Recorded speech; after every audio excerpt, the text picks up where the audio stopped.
Herkese yeniden merhaba arkadaşlar. Kanalıma hoş geldiniz. Umuyorum ki hepiniz çok iyisinizdir. Sağlığınız ve keyfiniz yerindedir. Ümit ediyorum ki. Sizleri çok özledim. Şöyle ki, biliyorsunuz uzun zamandır eğitim videoları yüklüyorum. Ve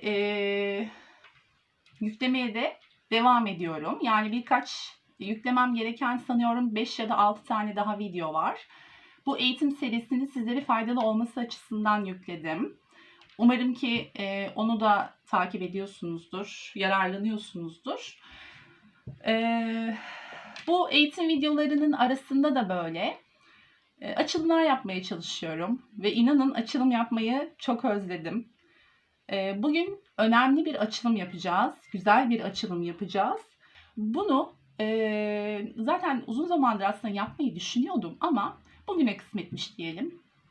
Konumuz şu. Aşk hayatında neden hep aynı şeyleri yaşıyorum? Neyi bilip şifalandırmalıyım? Şimdi bir ilişki yaşamışsınızdır. Çok acı çekmişsinizdir. Belki güzel başlamıştır ama çok acı çekmişsinizdir. Bitmiştir. Zar zor unutmuşsunuzdur. Sonra hayatınıza birisi girmiştir. Bu sefer olmayacak, aynı şeyleri yaşamayacağım deseniz de yine aynı şeyleri yaşamışsınızdır arkadaşlar. Ya da hiç daha önce bir ilişki yaşamamış olsanız bile, yani çok acı çekmiş olmasanız bile yine bir ilişki yaşanmıştır. Ve bu ilişkide de yine hep aynı şeyler, yani her hayatınıza giren insanda hep aynı şeyleri yaşamışsınızdır. Burada tabii ki dikkat etmemiz gereken şey ya da incelememiz gereken konu aslında ne kadar hayırsız insanların hayatımıza girdiği mi, yoksa bizde yani bilinçaltımızda bir problem olma ihtimali mi? Yani burada iki seçeneğiniz var. Ya diyeceksiniz ki benim hayatıma hep hayırsız insanlar giriyor. Ben böyle mıknatıs gibi çekiyorum bunları diyeceksiniz arkadaşlar. Ya da daha bilinçli bir şekilde düşünüp evet, ben hep aynı şeyleri yaşıyorsam bende bir problem olabilir. Yani benim bilinçaltı kodlarımda bir problem olabilir diye düşüneceksiniz. Yani bu iki seçenekten birini seçme şansınız var. Tabii ki özgür irade yasası, herkes istediği seçeneği seçebilir. Ama siz ikinci seçeneği seçiyorsanız, yani bir yerlerde bir sorun olduğunu düşünüyorsanız doğru açılımdasınız arkadaşlar. Yani konu kişiler değil, konu bilinçaltı kayıtlarımız. Bunları bilip şifalandırırsak en azından bundan sonrası için daha sağlıklı ilişkiler yaşıyor olabileceğimizi düşünüyorum. Çünkü bunlar bilinçte değil arkadaşlar. Bakın, derin bilinçaltı açılımı yapacağız bugün.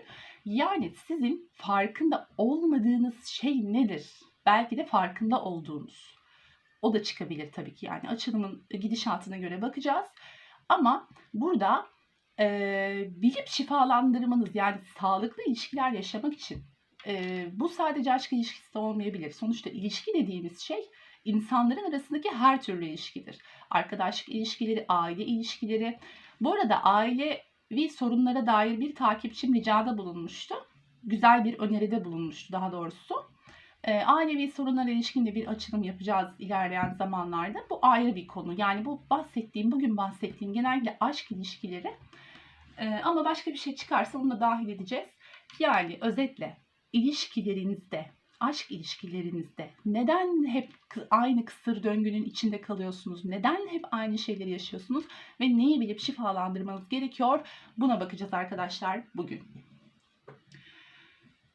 Şimdi bugün bize 2 adet böyle sevimli mi sevimli, tatlı mı tatlı peluş eşlik edecek arkadaşlar.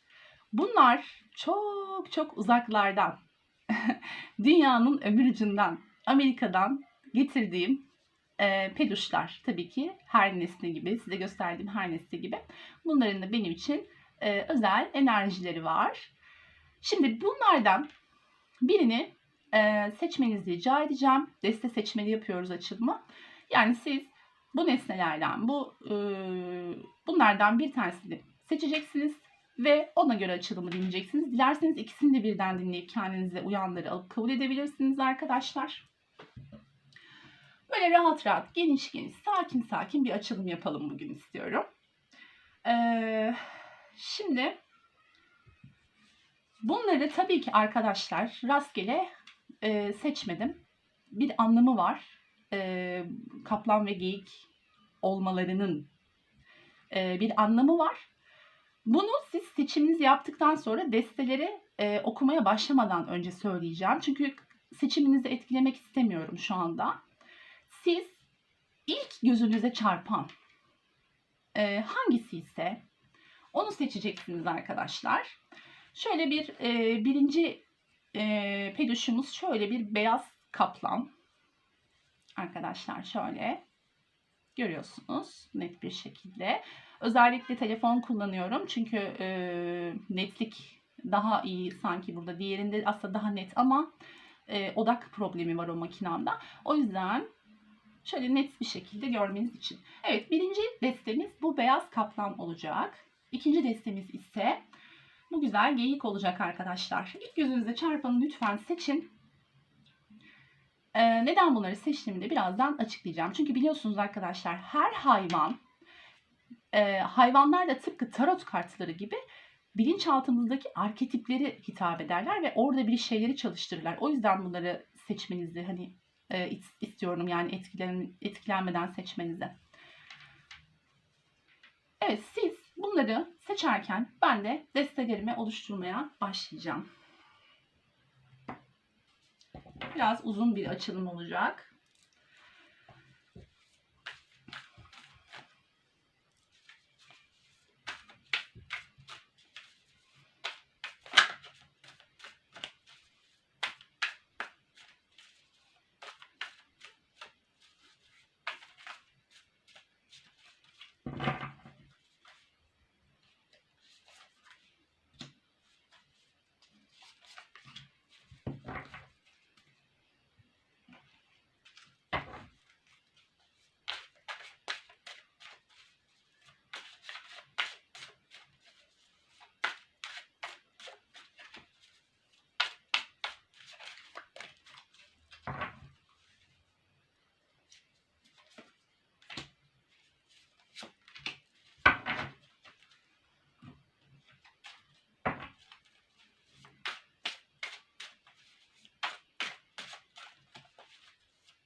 ısrarla kartlar bu destenin üstüne düşüyor ama çok fazla düştü arkadaşlar. O yüzden onları almıyorum. Kartlar yerinde duramıyor bugün. Demek ki öğrenmemiz gereken çok şey varmış. Bakacağız bakalım. Ben de çok merak ediyorum arkadaşlar gerçekten. Bu açılım için heyecanlıyım yani. Her açılımda öyle ama bunun için ekstra bir heyecanlıyım nedense. Evet, şunu alalım.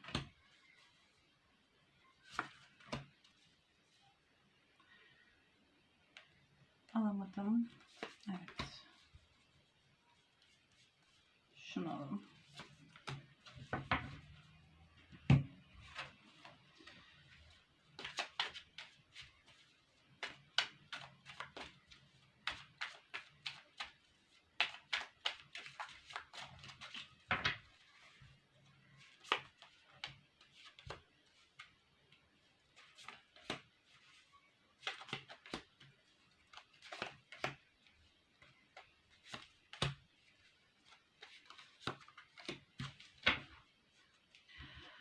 Evet arkadaşlar, destelerimizi oluşturduk. Gerekirse ekstra kart çekip destek alacağız ve açılımın sonunda da yani her destenin sonunda da meleklerden ve Rumi'den mesaj alacağız. Bunlar da bizim için çok önemli olacak arkadaşlar. Evet, şimdi birinci destemiz beyaz kaplanımız ve ikinci destemiz geyiğimiz arkadaşlar. Destenizi seçmiş olduğunuzu varsayarak ben birinci deste olan beyaz kaplandan açılıma başlıyorum arkadaşlar. Diğerini şöyle kaldıralım. Şöyle koyalım. Evet. Bakalım sizin aşk hayatınızda neyi bilip şifalandırmanız gerekiyormuş? Neden hep aynı şeyleri yaşayıp hep aynı kısır döngünün içindeymişsiniz? Bakalım.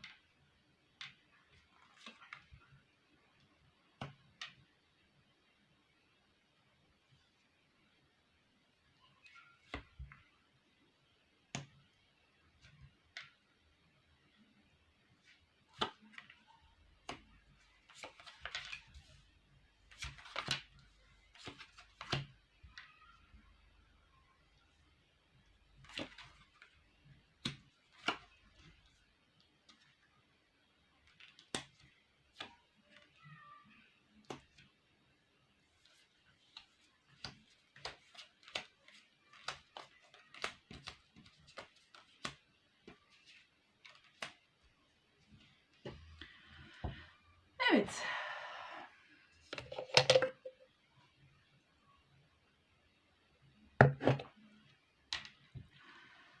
Şimdi arkadaşlar, burada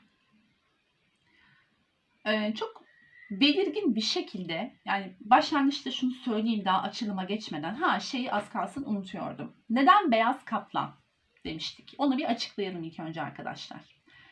Şimdi hayvanlar da tıpkı dedik tarot kartları gibi insanların bilinçaltındaki arketiplere hitap ederler ve oradaki bir şeyleri çalıştırırlar arkadaşlar. Yani boşuna bizim karşımıza çıkmazlar. Bunu zaten pek çoğunuz biliyorsunuzdur. Şunu biraz daha şöyle yapsak sanki daha güzel olacak gibi. Evet. Ya da şunları da şöyle çekebiliriz biraz. Evet. Harika oldu bence. Tamam, şimdi başlayalım. Arkadaşlar bakın. Neden kaplanı seçtiniz? Yani eğer bunu seçtiyseniz, bu beyaz kaplanı seçtiyseniz neden bunu seçmiş olabilirsiniz? Şimdi kaplan hava elementini dengeye getiren bir arketiptir, hayvandır. Ne demek istiyorum?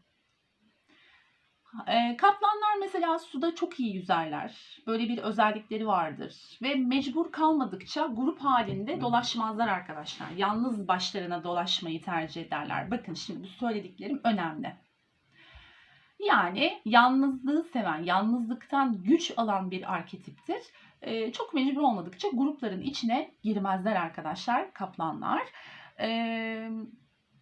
Bunun yanı sıra başarısız olacağını bildiği bir şey varsa, yani başarısız olacağını bildiği bir av var mesela diyelim ki.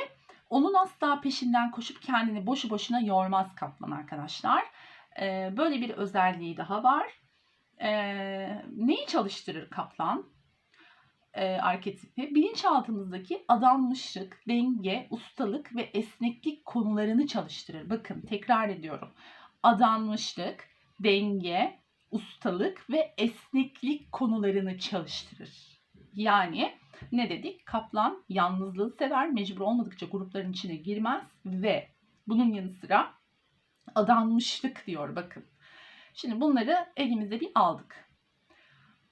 Yani kendinizi bir şeye ya da birine adayamama gibi bir problemi olabilir bu desteği seçen arkadaşlarımızın. Bu beyaz kaplanı seçen arkadaşlarımızın. Bu elimizde arkadaşlar. Şöyle bir kenara koyalım ve devam edelim. Şimdi bakın. Burada bir bırakmak enerjisi var. Nedir bu bırakmanız gereken şey? Adanmışlığa olan yani adanmışlık konusuyla ilgili bir şey olabilir mi bu? Kendinizi birine ya da bir şeye adayamıyor olabilir misiniz acaba? Buna bakacağız. Şimdi bakın burada arketip kartımızın gölge özelliği olarak şöyle diyor. Bir davanın başarılı olmasının tek vasıtasının siz olduğunuza dair abartılı bir inanç diyor arkadaşlar. Şimdi bu da elimizde. Bunu da aldık. Bakın.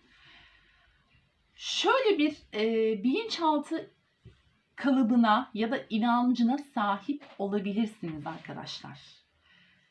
Bir ilişkinin başarılı olabilmesi için nasıl diyelim onu? Benim ne düşündüğüm önemli. Yani benim isteklerim, benim arzularım. Bakın bu anlattığım şeylerin hiçbirisi bilinçli olarak zaten çoğu diyelim bilinçli olarak düşündüğünüz şeyler olmayabilir. Zaten şu an derin bir bilinçaltı açılımı yapıyoruz. Farkında olmayabilirsiniz. Lütfen iyi düşünün arkadaşlar. Bir ilişkinin iyi gidebilmesi benim ne istediğime bağlı. Benim isteklerim ilişki içerisinde karşılanıyorsa, tatmin oluyorsam her konuda o ilişki iyi gider. Evet, bu bilinç olarak bilinçli düzeyde doğru bir inanç, doğru bir düşünce olabilir. Fakat şimdi ilişki iki kişiyle yaşanan bir şey ya, karşı tarafın belki isteklerini çok önemsemiyor ve bir orta yolu bulmak istemiyor olabilir misiniz acaba? Yolunuzdaki ilahi dönemeçlere güvenin diyor. Bakın şimdi arkadaşlar burada ben bir de şunu da alıyorum. Çok fazla bu yapınızdan dolayı belki bu az önce bahsettiğim yapınızdan dolayı çok fazla kontrolcü olabilirsiniz. Ve bu sizde kontrolü kaybetme duygusu sizde bir endişe yaratıyor olabilir.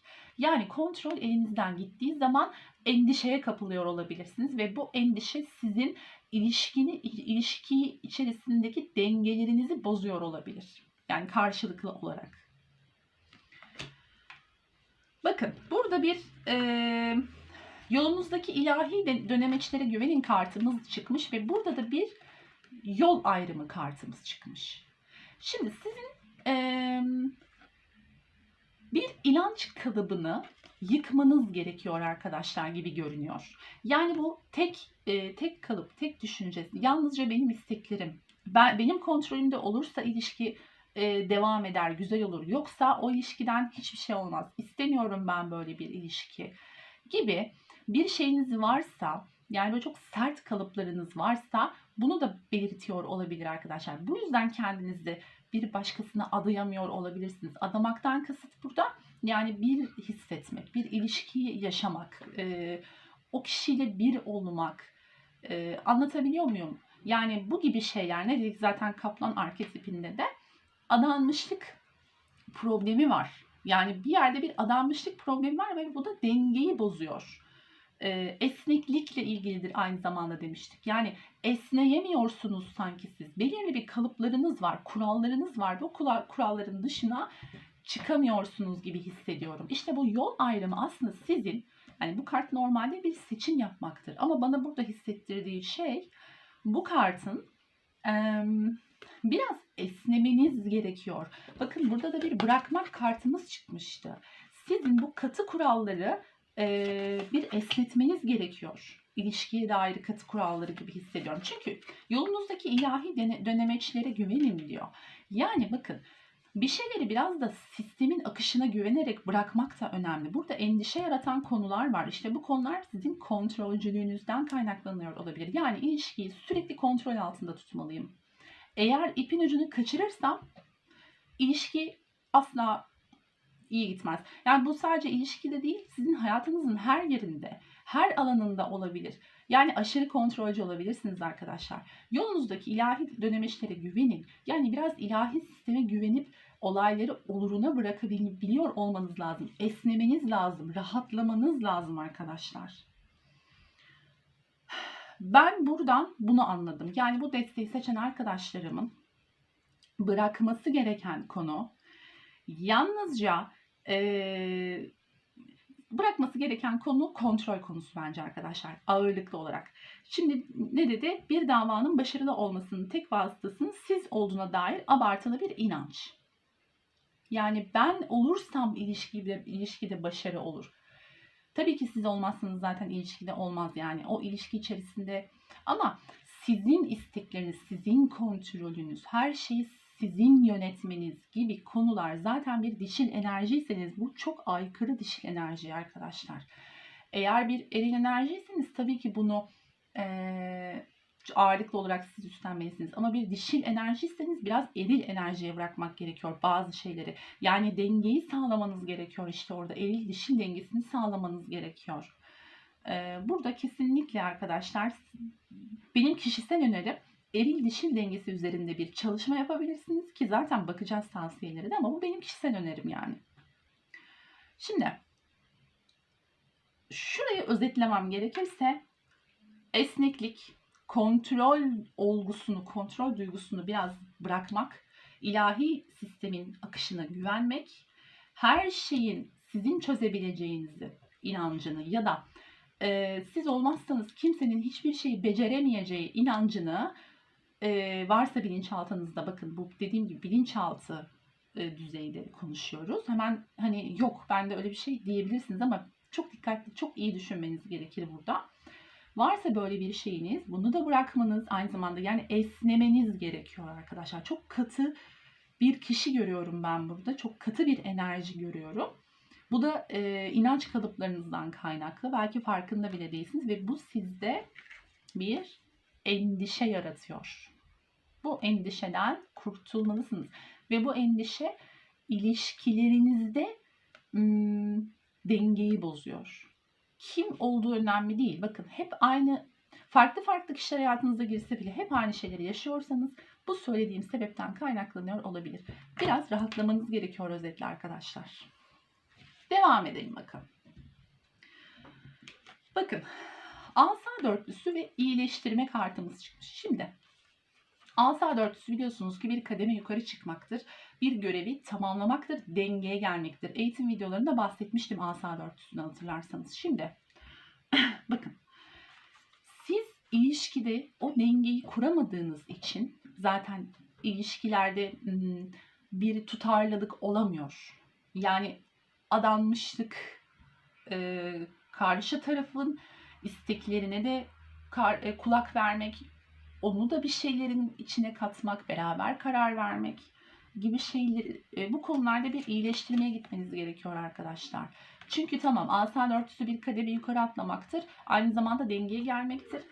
Yani ilişkileri dengeye getirebilmeniz için sizin bu esneklik konusunu dikkate alıp kendinize bunu iyileştirmeniz gerekiyor. Burada bir de kalp çakrası görüyorum arkadaşlar.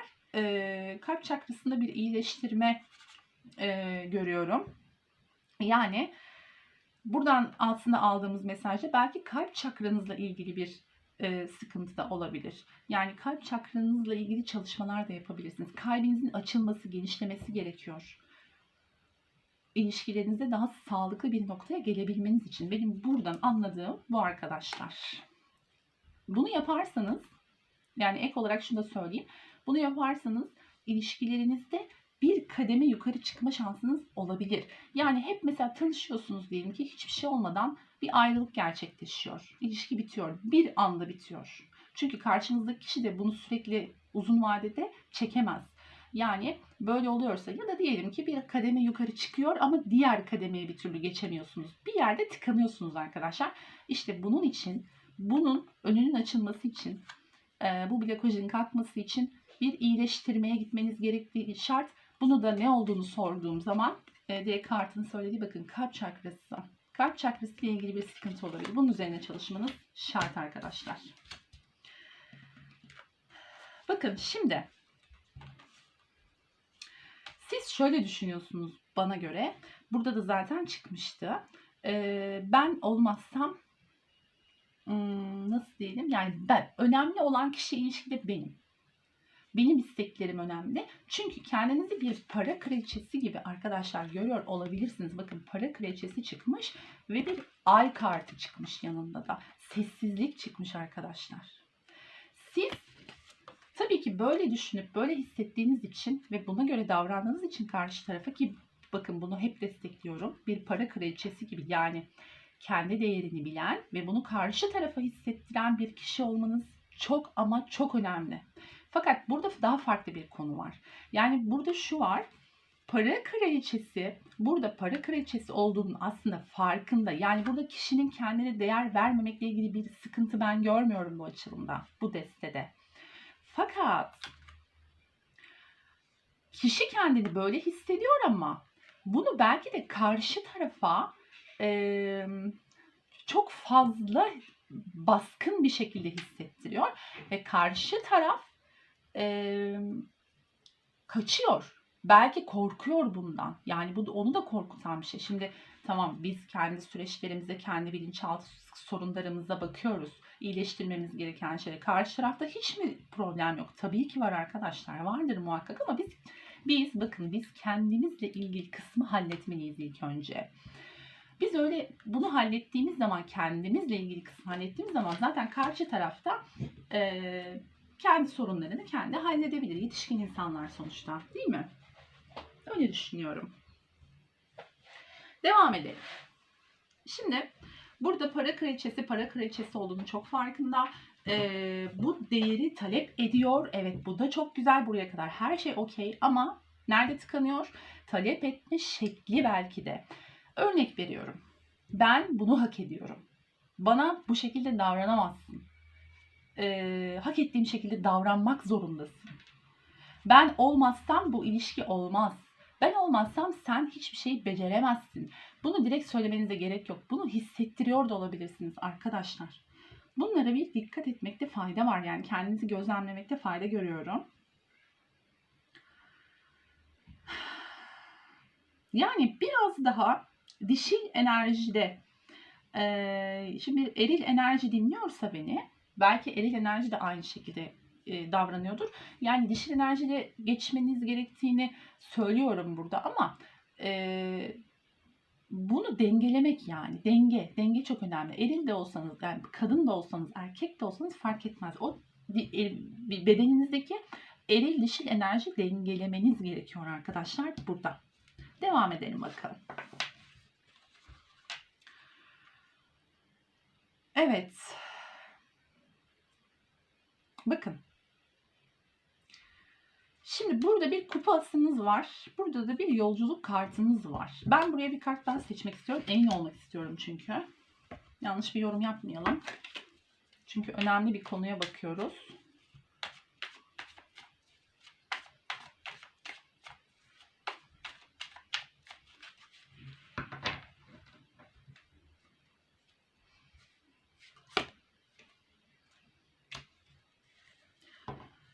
Anladım.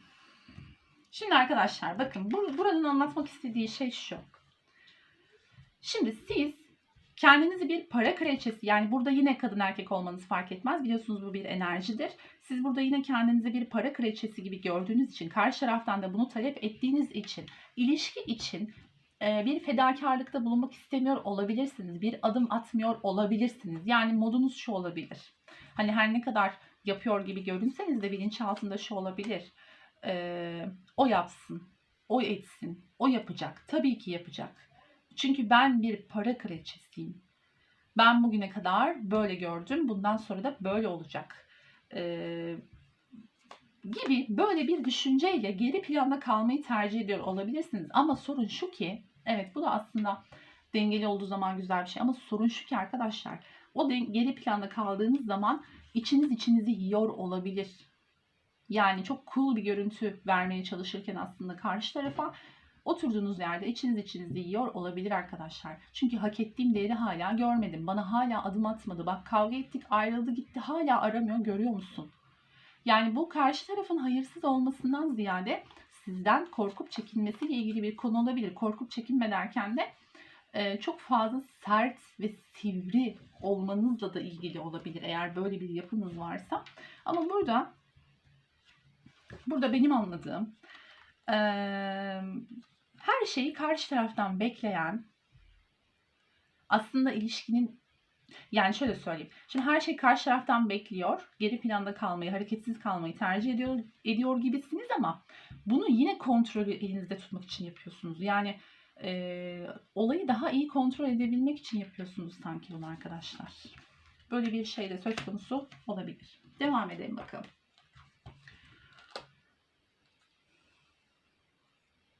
Kupa şövalyesi ve yine bir yolculuk arkadaşlar.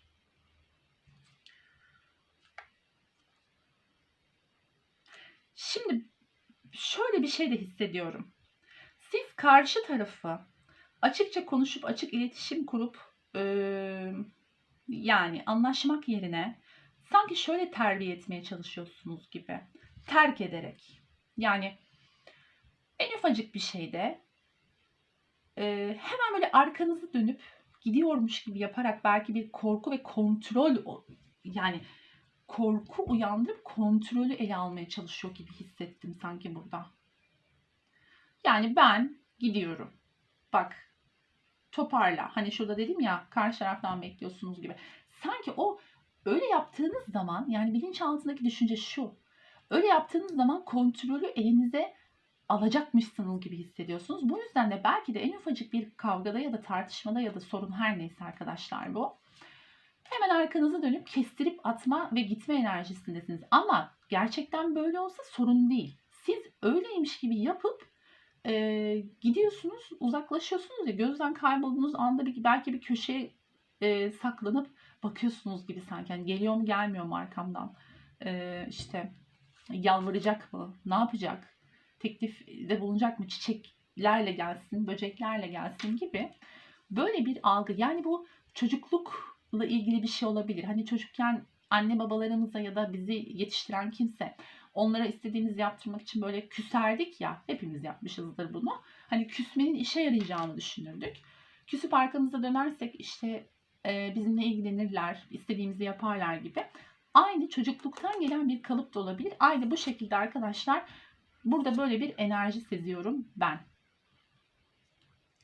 Bakın burada bir kupa şövalyesi ve giden bir bavulunu almış giden bir kadın.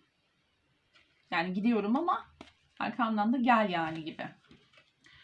İlişkilerde dengenizi bozan diğer unsur da bu olabilir arkadaşlar. Bakın yine aynı şey çıktı. Bakın ben bu destede hep böyle giden ama hep gözü arkada birini görüyorum. Yani gidiyormuş gibi yapan ama hep gözü arkada kalan. Şimdi bakın burada yine bir kupa sekizlisi var. Kupa sekizlisi nedir? Emek. Emekleri ardında bırakıp gitmek. Yani şimdi siz diyorsunuz ki mesela, evet benim emeğim var. Bir zaman geçti aradan. Ama şunu hissettiriyorsunuz belki karşı tarafa.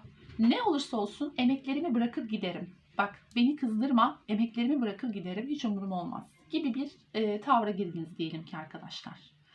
Şimdi böyle yaptığınız zaman ilişkide karşı tarafa şöyle bir düşünce oluşuyor olabilir.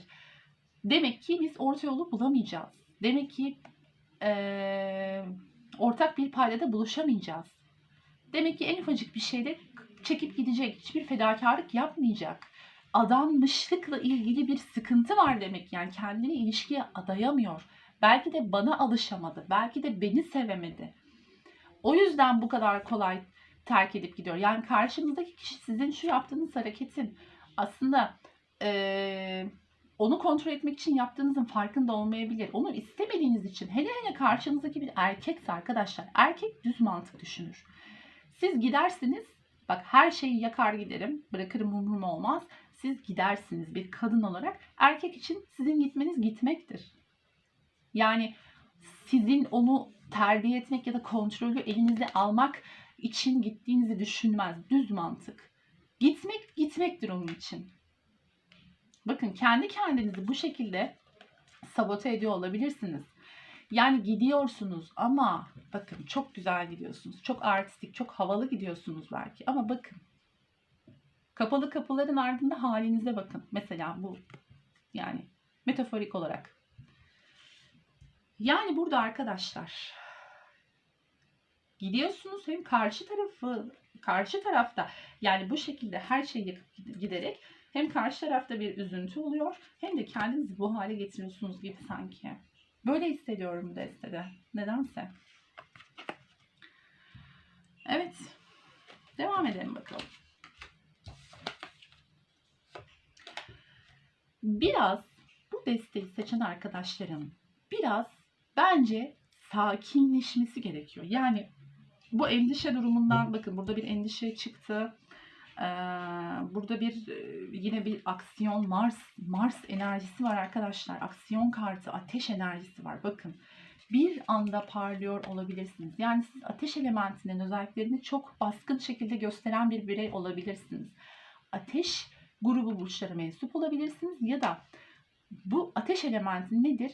Bir anda böyle parlayan, bir anda sönen, harlanan, böyle kendi kendine işte yakıp yıkan, sonra hemen pişman olan falan. O tarz bir kişilik yapısına sahip olma ihtimaliniz çok yüksek. Ateş elementinin özelliklerini biliyorsunuz zaten. Hani düşünün kendinizi, eğer burcunuz böyle değilse belki bu özelliği gösteriyor olabilirsiniz. Bu etkiyi çok yüksek bir şekilde alıyorum. Burada bu desteği seçen arkadaşlarımın biraz daha sakin, dingin olması gerekiyor. Olaylara biraz daha soğukkanlı şekilde yaklaşması gerekiyor. İşte o dişil enerji dengesi bunun için önemli arkadaşlar. Çünkü bir Mars enerjisi, aksiyon enerjisi var. Aniden yakıp yıkmak, aniden kestirip atmak. Tabii ki sonrasında pişman oluyorsunuz, üzülüyorsunuz ama yakıp yıktıktan sonra pişman olmanın tabii ki bir anlamı yok. Neden yapıyoruz bu açılımı? Hani neyi düzeltebiliriz? Neyi yapıcı olabiliriz hangi konuda? İşte arkadaşlar sizin enerjiniz çok yüksek ihtimalle şöyle bir ateş enerjisi. Ve bakın bunu dengelemeniz gerekiyor. Burada para ikilisi kartı hem dengeden hem de sakinlikten, dinginlikten bahseder. Biraz daha bunu dengeleyip dinginleşmeniz gerektiği konusunda çok net bir uyarı var burada arkadaşlar. Evet. Şimdi peki öyleyse, durum böyleyse bize ne tavsiye edilir? Gerçi zaten burada birkaç tavsiye de bulunuldu. Ama yine de ben Rumi'den ve meleklerden tavsiye mesajları almak istiyorum. Bakalım bu desteği seçen sevgili arkadaşlarım için neler tavsiye edilecekmiş.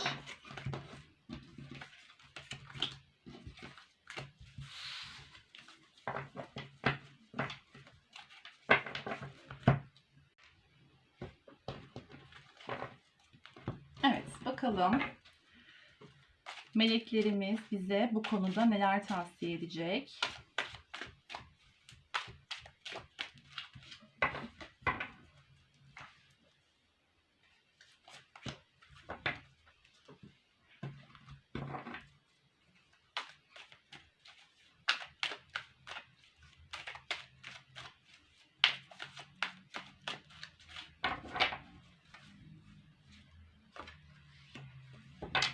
Ve sevgili Rumi.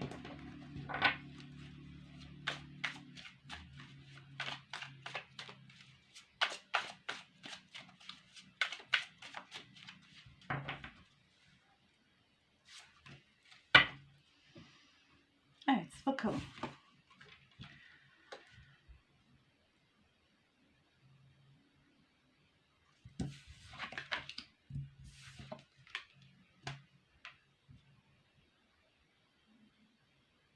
Şuraya bir tane daha seçmek istiyorum Rumi'den. Evet. Şimdi arkadaşlar bakın. Meleklerimizin ilk mesajı şu.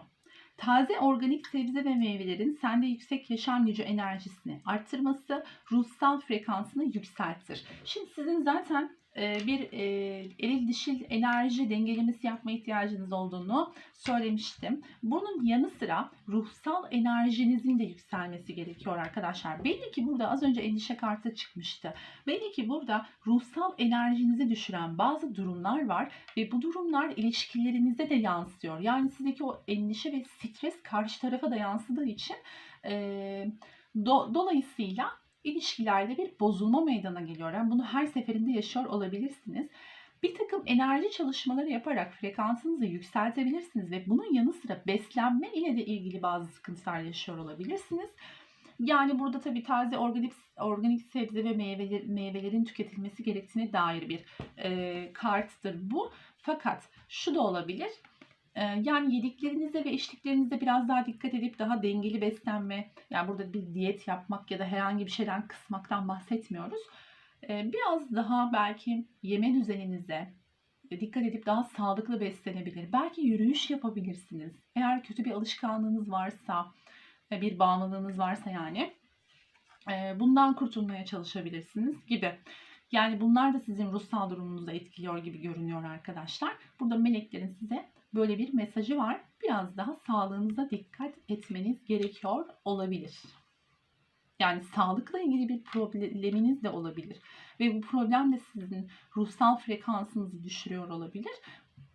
Eğer böyle bir şey varsa biraz daha dikkat etmeniz gerekiyor arkadaşlar. Belki kontrollerinizi biraz daha sıkı takip edebilirsiniz. Gibi yani. Diğer taraftan melekleriniz diyor ki sabırla bekle. Bakın. Belki de bazı konularda çok fazla sabırsız davranıyor olabilirsiniz. Az önce dedik ya, ateş enerjisi, bir anda parlayan, hemen olsun bitsin isteyen. Belki de sabredemiyorsunuz arkadaşlar bazı konularda ki dişil enerji biliyorsunuz sabır enerjisidir.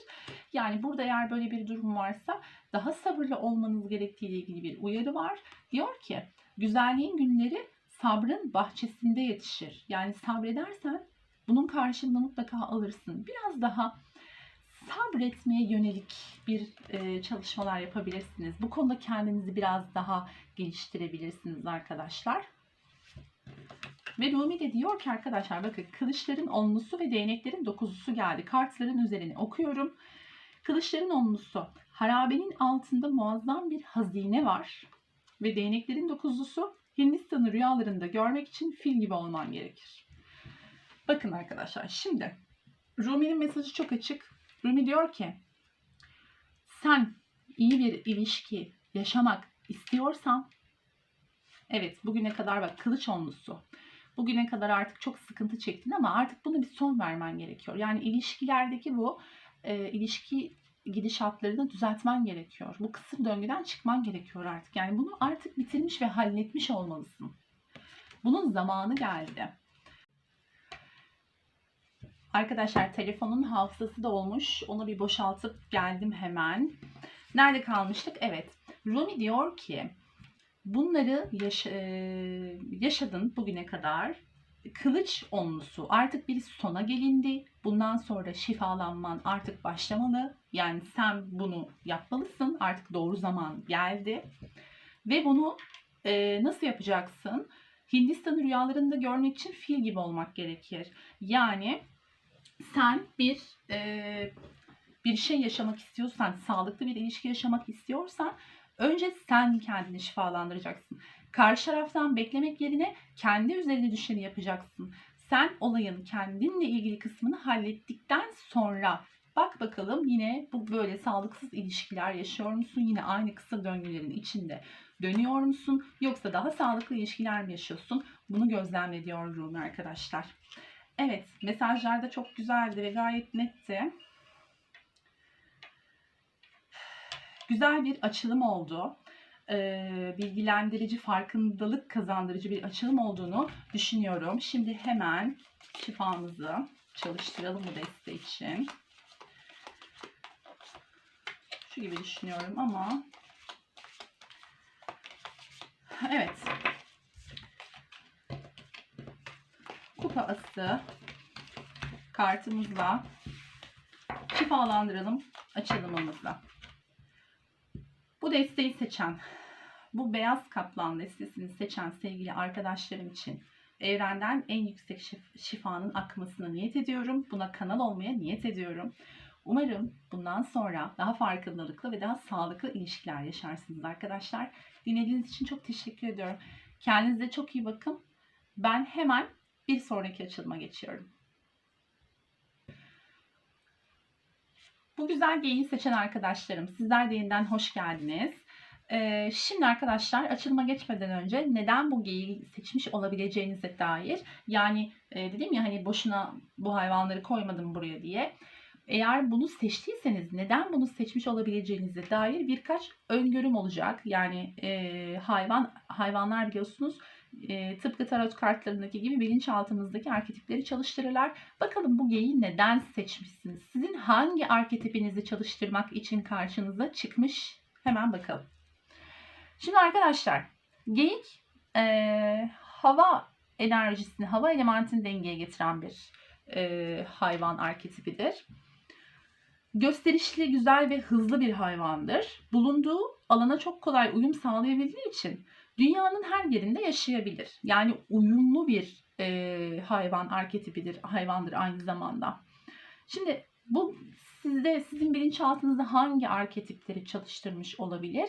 Koşulsuz sevgi, zarafet, iletişim, sıra dışılık, sihir ve büyü arketipleriyle ilgisi vardır arkadaşlar geyiğin. Tekrar ediyorum. Çünkü bu önemli. Yani sizin üzerinde durmanız gereken konular aynı zamanda. Koşulsuz sevgi, ne dedik? Zarafet, iletişim, sıra dışılık, sihir ve büyü arkadaşlar. Bu arketipleri çalıştırıyor geyik. Sevgi konusunda sınava tabi tutuluyor olabilirsiniz. Bu sevginin karşılığı olmadığını hatırlamanız gerektiği için arkadaşlar. Yani şimdi sevgi konusunda böyle çeşitli sınavlara tabi tutulduysanız hayatınız boyunca yaşadığınız ilişkilerde sizin öğrenmeniz gereken şeyin aslında koşulsuz sevgi olduğunu işaret ediyor olabilir bu geyik arketip arkadaşlar. Yani karşılıksız sevgi sunamamakla ilgili. Sunduğunuz sevginin karşılıksız olamaması ile ilgili olabilir arkadaşlar sorununuz. Daha açılıma geçmeden önce bunu söylemek istedim. Yani sevmekte zorlanmak, uyum konusunda zorlanmak gibi. Geçelim bakalım açılımımıza. Şöyle koyalım. Görünsün. Evet. Bakalım sizin neyi bilip şifalandırmanız gerekiyor? Neden hep aynı kısır döngünün içinde dönüp duruyorsunuz ilişkilerinizde? Yaralı çocuk arketipi çıktı arkadaşlar.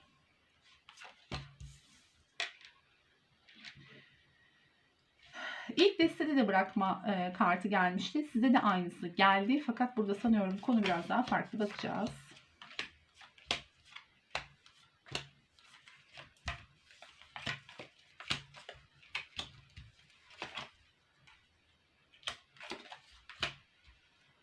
Evet.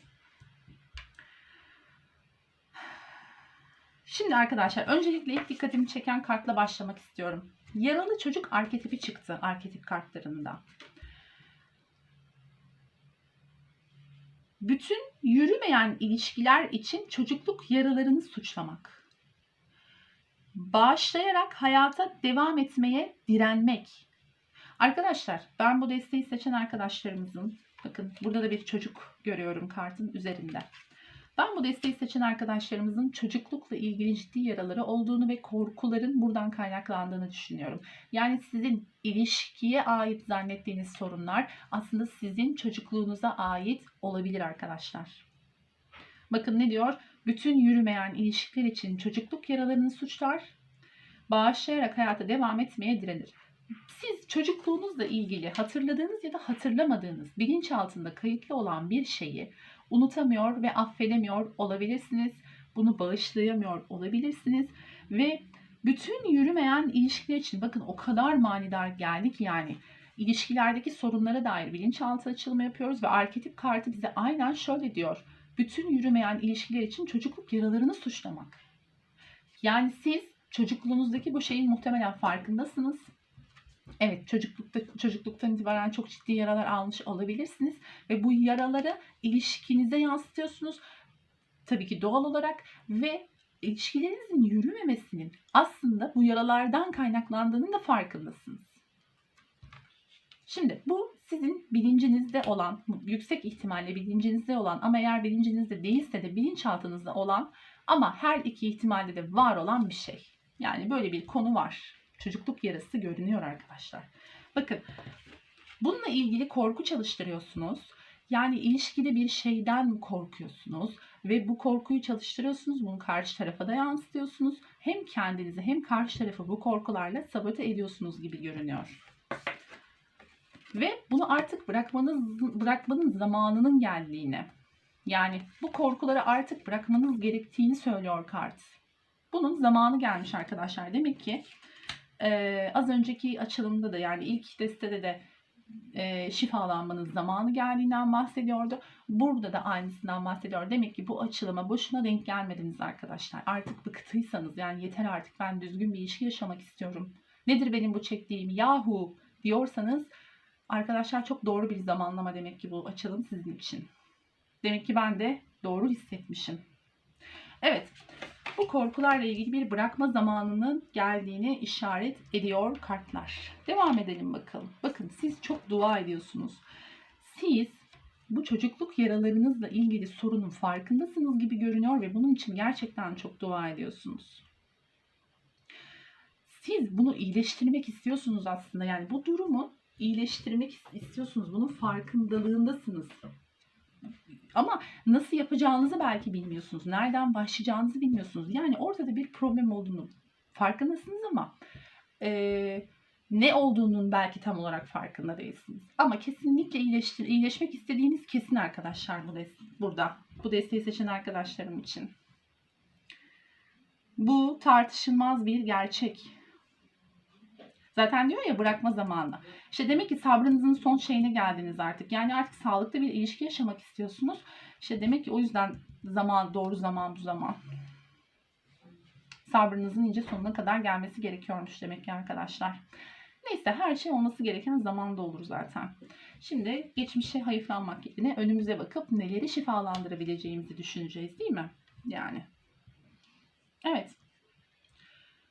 Dediğim gibi arkadaşlar sizin çocukluğunuzdan ciddi yaralarınız var ve bu yaraları iyileştirmeyi çok istiyorsunuz. İlişkilerinize olan etkisinin de çok çok farkındasınız gibi görünüyor. İşin güzel olan tarafı şu ki umudunuzu kaybetmiyorsunuz. Yani bir ışık görüyorsunuz şifalanmaya dair, bu durumu, bu ilişkileri şifalandırmaya dair ve bunun üzerine gerçekten çalıştığınızı görüyorum arkadaşlar burada. Yani bu çok güzel bir gelişme, bu çok güzel bir şey bu arada. Yani içinizdeki o çocuğu şifalandırmaya çalışıyorsunuz. Işığa doğru gitmeye çalışıyorsunuz. Bu çok güzel. Gerçekten bu farkındalığa aslında sahipsiniz. Bunu bir şekilde kazanmışsınız arkadaşlar. Bakın gerçekten ölüm kartımız da çıktı. Sufi Tarot'undaki ölüm kartı çok güzel ya arkadaşlar. Gerçekten bu desteği yeni sipariş ettim. Hatta bugün geldi ve ilk kez yapıyorum açılım bunlarla. Şu kartın güzelliğine bakın. Ölüm kartını ne kadar güzel tasvir etmiş. Yani ölmek ve yeniden doğmak. Işığa doğru gitmek. Bakın hep ışığa doğru giden figürler görüyorum. Şimdi burada korku var tamam. Ama bakın dua vardı burada. Yani dua, iyileşmek için sürekli dua etmek ve bunun için çalışmak var. Bakın yine burada bir kapının önünde bir ışık, bir umut var. Burada yine bir umut var. Bir ışığa doğru giden bir çocuk var. İçinizdeki o çocuğu şifalandırmak var. Burada yine ışığa doğru gitmek var. Zaten dönüşüm kartıdır biliyorsunuz, ölüm kartı. Ve sonrasında bir kutlama yapmak istemek var. Arkadaşlarınızla, eşlerinizle, dostunuzla, ailenizle, sevdiklerinizle kimse arkadaşlar. O kadehleri artık kaldırmak istiyorsunuz. Yani şöyle hayatıma düzgün bir ilişki gelsin de ya da mevcut ilişkimi bir iyileştireyim de şöyle bir ferah çıkayım, bir kutlama yapayım ya. Ben de böyle ilan edeyim. Ben de hayatımda düzgün bir ilişki var diyeyim. Bunu dönüştürmeye çalışıyorsunuz. Bunun için gerçekten bir uğraşınız var. İlişkinizi ilan etmek istiyorsunuz. Sizin de hayatınızda düzgün bir birliktelik olduğunu, herkesin bilmesini ve bunu her şeyden önemlisi kendinizin bilmesini istiyorsunuz. Yani bunu yaşamayı gerçekten çok istiyorsunuz. Ve arkadaşlar bakın. Burada çok yoğun bir şekilde yine yıkılan kule kartınız çıkmış. Bakın yıkılan kule. Siz isteseniz de istemeseniz de bu durum değişecek. Sistem tarafından değişecek. Hiç beklemediğiniz bir anda aniden belki karşınıza çıkacak birisi. Çünkü siz arkadaşlar bakın uğraşıyorsunuz. Gerçekten çabalıyorsunuz. Burada da bir meditasyon kartı görüyorum. Asa yedilisi. Yani meditatif halde dua eden ve bunun için çalışan, kendi yaralarına, kendi iyileştirmesi gereken yerler üzerinde düşünen, çalışan, keşfetmeye çalışan bir yapı var burada bu destede. Siz arkadaşlar isteseniz de istemeseniz de bu değişim gerçekleşecek. Bakın iki kart büyük arkanadan gelmiş 2 tane kart. Bunlar neyi gösteriyor bize? Gerçekten hayatınızda büyük değişimlerin olacağını. Bu desteği dinleyen arkadaşlarım için değişim çok yakın ve istese de istemese de oradan çıkacak. Bu kule yıkılacak arkadaşlar. Bu kule nedir? Alışkanlıklarınız, konfor alanınızdır. Bu değişimi siz gerçekleştireceksiniz gibi hissediyorum bu destede. Yani şu içinizdeki çocuğu iyileştirip, şu korkularınızdan kurtulup feraha çıkmak var. Bunu yoğun bir şekilde bakın yoğunluk kartıyla beraber çıkmış. Yani çok yoğun bir değişimin eşiğindesiniz. Aşk hayatınızla ilgili. Bunu bilmelisiniz arkadaşlar. Dualarınız, ettiğiniz bütün dualar kabul olacak. Belki de sizin ettiğiniz duaların çok çok ötesinde, sizin bile tahmin edemeyeceğiniz kadar güzel değişimlerin olma olasılığı çok yüksek. Bakın olma olasılığı diyorum. Dikkat edin buna lütfen. Yani olacak, çok büyük değişiklikler olacak. Hayatınız değişecek. Aşktan ayaklarınız yerden kesecek demiyorum. Aşk hayatınızda çok büyük iyileşmeler ve çok büyük değişimler olma ihtimali çok yüksek. Yıkılan kuleyle beraber o inanç kalıplarınızı, o çocukluk yaralarınızın getirdiği o inanç kalıplarınızı ve bu korkularınızı yıkma ihtimaliniz çok yüksek. Çünkü yoğun bir şekilde buna yoğunlaşmışsınız. Özellikle son zamanlarda yani şu anın enerjisinde buna çok yoğunlaşmışsınız. Bakın siz bence bir takım meditatif çalışmalar yapıyorsunuz. Belki ruhsal çalışmalar yapıyorsunuz. Yani bu her neyse arkadaşlar. 3. gözünüzün açılması ile ilgili bir konu var burada. Belki de bugüne kadar aşk hayatında yaşadığınız bütün sıkıntılar sizin ruhani olarak gelişmeniz içinde, maneviyatınızın yükselmesi içinde ve 3. gözünüz sanki sizin açılmış gibi görünüyor ya da açılmak üzere arkadaşlar. Bakın burada bir ben bu para altısı kartına evrenle bir alışveriş ya da yüksek benliğinizle bir alışveriş yani bilgi alışverişi ya da enerji alışverişi olarak görüyorum. Belki de buradaki bu değişim dönüşüm size bunu getirecek. Yani siz maneviyatınızı yükseltiyorsunuz. Bu ettiğiniz dualar, bu üzerinde çalıştığınız konular size bu hep bakın yine hep ışığa giderken gördüğüm figürler var. Bakın şurada da bir ışık figürü var arkasında. Yani siz gerçekten belki de tahmin bile edemeyeceğiniz kadar iyi bir iyileşmeye doğru gidiyorsunuz bu desteği seçen arkadaşlarım. Evrende bir alışveriş görüyorum ben burada. 3. göz. Belki psikik yetenekleriniz arttı. Bilemiyorum. Sezgileriniz kuvvetlendi. Kimsenin göremediği şeyleri görmeye başlamış olabilirsiniz. Kendinizle ya da başkalarıyla ilgili. Burada böyle bir şey var. Ya da bu yaşadığınız olaylar zaten bunun için olmuş. Çocukluk yaralarınız da aynı şekilde. Bu travmalarınız sizi aslında başka bir gerçeğe doğru götürüyor gibi sanki.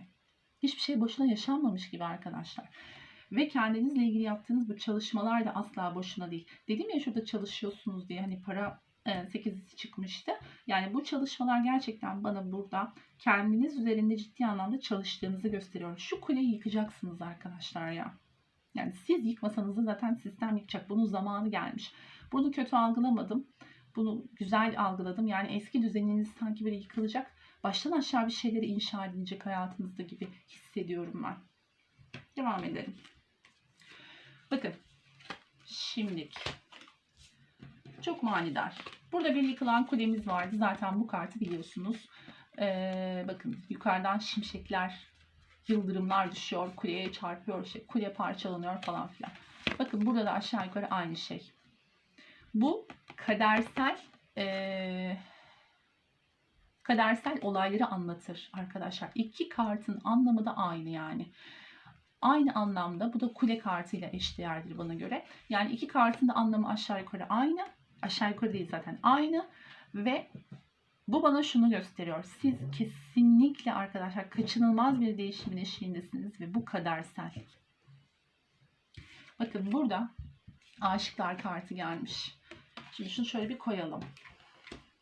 Aşıklar kartı gelmiş ve kule kartına o eşdeğer olan kart, yani kadersel değişimlerin olduğu kart gelmiş. Bakın şimdi aşıklar kartını zaten hem aşk anlamında biliyoruz. Yani denge, uyum, iki enerji arasında, eril dişi arasındaki denge, uyum, dualite, bunlardan bahsediyor. Aynı zamanda bilinçli yaptığımız, kalpten yaptığımız seçimlerden de bahseder.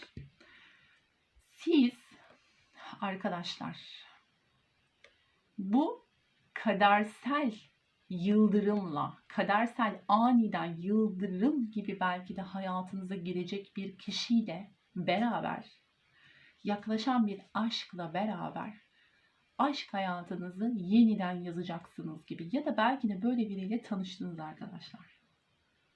İkizler burcu vurgusu var burada bu arada. Ek bilgi olarak söyledim. Burç söylemeyi çok tercih etmiyorum biliyorsunuz ama ek bilgi olarak bunu söyleyebilirim. İkizler burcu vurgusu var burada. Siz ya böyle biriyle tanıştınız, belki henüz farkında değilsiniz, belki farkındasınız.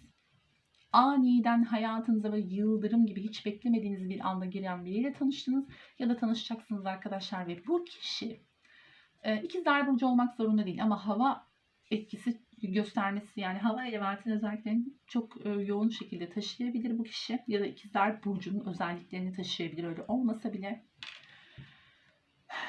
Bu kişiyle beraber sizin aşk hayatınız yeniden yazılacak bence.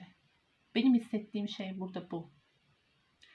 Şimdi dedik ya, siz geyik arketipini seçmiştiniz. Sevmekte zorlanmak, uyum konusunda zorlanmak gibi, yani karşılıksız sevgi sunamamak gibi şeyler vardı. Bunlar neden kaynaklanıyordu?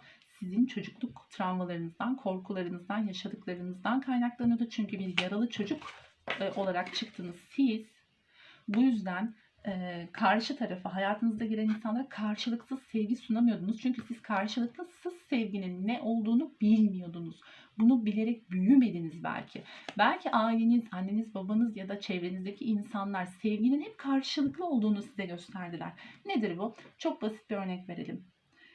Anneler çocuklarına der ya, hani mesela bak şunu yapmazsan seni sevmem. Seni sevmemi istiyorsan dediğimi yapacaksın. Yemeğini bitirmezsen senin annen olmam. Odanı toplamazsan bir daha asla bana anne deme. Ben artık senin annen olmam. Seni sevmem. Bakın ne kadar aslında yanlış. Bize göre, biz yetişkinlere göre çok normal olsa da, yani basit, hafife alınacak bir şey olsa da çocuk aklıyla ve çocuk bilinciyle çok çok çok çok çok ciddiye alınacak şeyler bunlar arkadaşlar. Böyle bunları duya duya çocuk artık o bilinçaltı kalıplarının oluşmaya başladığı yaşlarda ne diyor? Demek ki sevgi karşılıklı bir şey. Koşullu bir şey. Koşul sunuluyor bana. Eğer o koşulları yerine getirirsem sevilebilirim. Demek ki sevgi karşılıksız değil. Halbuki sevgi koşulsuz olmalı. Birini seviyorsanız ona bir şart sunmamalısınız. Korkmamalısınız. Yani aynı şekilde anne babalarımızın ya da bizi yetiştirenlerin bize yaptığı gibi biz de karşımızdaki insanlara bak benim dediğimi yapmazsan seni sevmem. Ya da daha da kötüsünü söylüyorum. Beni sevseydin bunu yapmazdın. Bunu yaptın demek ki beni sevmiyorsun gibi. Bunlar arkadaşlar bakın hep çocukluktan kalan travmalarımızla ilgili. Yaralı çocuk arketipiniz çıkmıştı. Şimdi Burada artık sizin üzerinizde çalıştığınız konu bence daha çok koşulsuz sevgiyle ilgili. Yani siz sevginin koşulsuz olması gerektiğini belki de öğrendiniz ya da öğrenmeniz gerekiyor. Sizin sınavınız bu. Yani bununla sınanıyorsunuz. Koşullu sevgiyle sınanıyorsunuz arkadaşlar. Belki de bugüne kadar hep karşınıza koşullu sevgi sunan insanlar çıktı. Sizin sınavınız buysa siz bu sınavı vereceksiniz ve karşınıza çıkacak olan kişi ya da çıkan yeni yani çok eski değil bu, yeni biri, yeni tanıştığınız biri olabilir diye hissediyorum. Böyle biri varsa size koşulsuz sevgi neymiş tam olarak yaşatacak ve sizin de aynı şekilde ona. Çünkü size kendinizi iyileştirdiniz ya arkadaşlar. Kendinizi iyileştirip koşulsuz sevgiyi öğrendiğiniz için zaten karşınıza o yüzden bu insan çıkacak ya da çıktı. Artık kendinize göre alın. Müsaadenizle bir yudum su içeyim. İşte bu nedenden dolayı siz o istediğiniz ilişkiye size koşulsuz sevgi sunacak ve sizin de aynı şekilde koşulsuz sevgi sunacağınız kişiye hayatınıza bir yıldırım gibi, şimşek gibi arkadaşlar geliyor. Aşk hayatının, aslında aşk hayatıma kim geliyor açılımı değil bu ama akışa göre ne çıkarsa onu cevaplandırıyoruz. Eğer böyle bir şey gerçekten yaşamak istiyorsanız koşulsuz sevgiyi öğrenmeniz gerekiyor. Sizin konunuz, sınavınız koşulsuz sevgi arkadaşlar. Yani çocukluktan kalan bir sevgi problemi, sevilmeme, değer görmeme, koşullu sevilme gibi problemleriniz olduğunu düşünüyorum. Burada da aynı şekilde bakın, kendinizi kapatıyorsunuz. Kendinizi kapatmışsınız resmen. Korumaya almışsınız. Belki de şu an kendinizi iyileştirene kadar, ben iyileşene kadar bazı şeyleri fark ettim ve kendimi iyileştirene kadar da korumaya aldım. İyileştikten sonra artık yeni bir ilişkiye hazır olabilirim. Ama şu anda kendime işte çalışıyorum, dua ediyorum, üzerinde çalışıyorum, dönüşmeye çalışıyorum. Evet, 3. gözümü açtım, evrenle alışveriş içerisindeyim. Yüksek benliğimle iletişim kuruyorum, meditasyon yapıyorum falan filan gibi. Bakın burada da bir meditasyon figürü var. Yani burada kendinizi bir şeyden koruyorsunuz. Belki bu korkuyu yenmeye çalışıyorsunuz. Kendinizi böyle daha iyi hissedeceksiniz. Yani doğru zamanı ne olduğunu siz daha iyi bilirsiniz kendiniz için.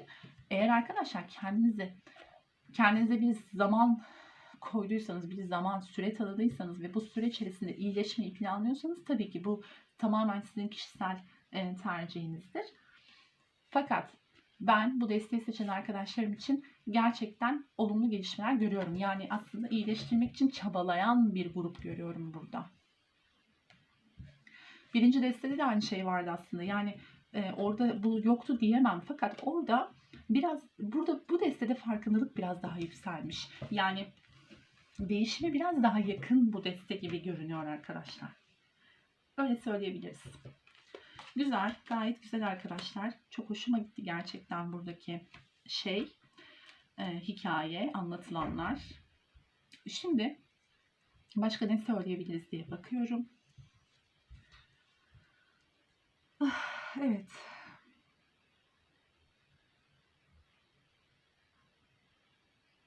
Ben 2 büyük arkana dedim ama arkadaşlar burada 3 büyük arkana kartı var. Bir de aşıklar var. Yani siz gerçekten bu desteği seçen arkadaşlarımın hayatında büyük değişimler var ya. Büyük. Peki. Meleklerimizden ve Rumi'den de mesaj alalım. Onlar size ne tavsiye ederler? Ne diyorlar onlar bakalım.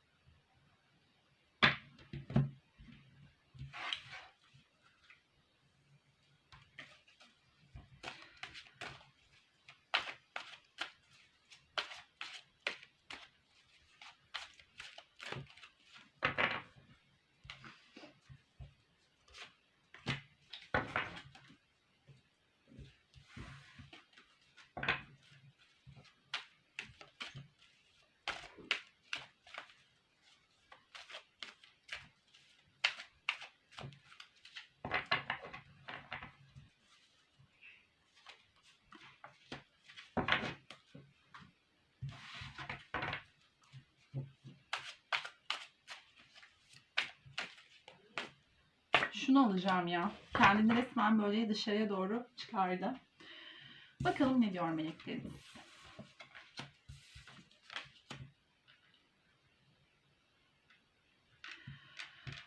Evet. İlk mesajınız. Başarı gözünde canlandır. Kendini bu durumu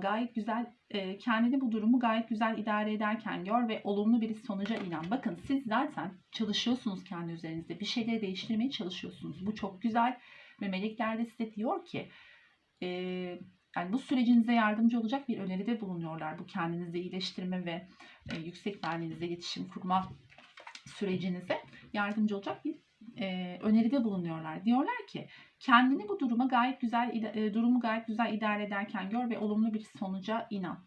Gerçekten değişeceğine inan. Öyleymiş gibi hayal et. Düşünce gücünle yarat diyor yani. Buna inan, iliklerine kadar inan. Olmuş gibi bil. Yani olmuş gibi hisset ve o şekilde davran. Tamamen işte düşünceyle yaratmak dediğimiz şey arkadaşlar. Tezahür. Bunun yanı sıra yolun açık diyorlar arkadaşlar. Merak etme, yolunda uçarak gidiyorsun. Sanki bir küheylanın kanatlarında uçar gibi. Dedim ya arkadaşlar size. Siz bir yolda emin adımlarla devam ediyorsunuz. Belki uzun zamandır bu çalışmaları yapıyorsunuz. Bunun farkındalığındasınız. Burada da melekleriniz diyor ki yolun açık, devam et. Biz yanındayız, arkandayız. Bizden yardım iste. Ve o kadar güzel gidiyorsun ki yani merak etme yolunda uçarak gidiyorsun diyor. Yani uçarak gidiyorsun. Hani yürüyerek de değil, uçarak gidiyorsun. Ve sanki bir küheylanın kanatlarında uçar gibi. Bu da yani şu anlama geliyor. Hani biz sana destek oluyoruz zaten. Sen bazen bizim kanatlarımızda uçuyorsun. Sen bilsen de bilmesen de biz sana destek oluyoruz. Yolunuz açık arkadaşlar, devam. Bu şekilde devam edin. İnanın, tezahür ettirin. Öyleymiş gibi hissedin. İliklerinize kadar hissedin ve bunu yaşayın. Gerçekten düşüncelerinizde yaratın bu durumu. Ve son olarak Rumi, seni arayan alıcını ara. Dinarların dokuzlusu. Arkadaşlar, siz o hayal ettiğiniz, istediğiniz şey var ya, aşk hayatı. İşte onu yaşayacaksınız ya. Bunu çok kuvvetli hissediyorum. Geçen bir önceki destemizde şuraya bir kart daha seçmiştim. Buraya da seçeceğim.